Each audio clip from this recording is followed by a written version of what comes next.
はい、おはようございます。今日は、チュンタに鏡を見せてその反応をゆっくり観察したいと思います。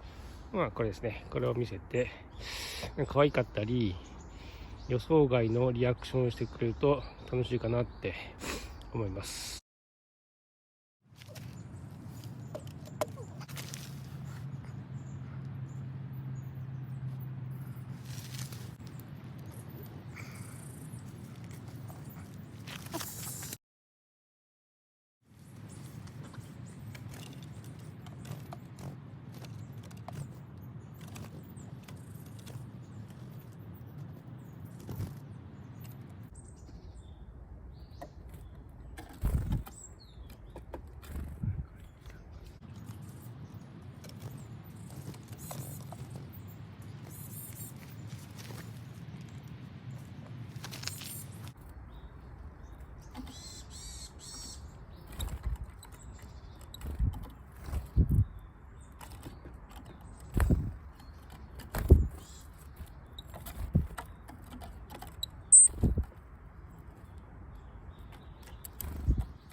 はい、終了。よいしょ。鏡の前でじーっと見たり、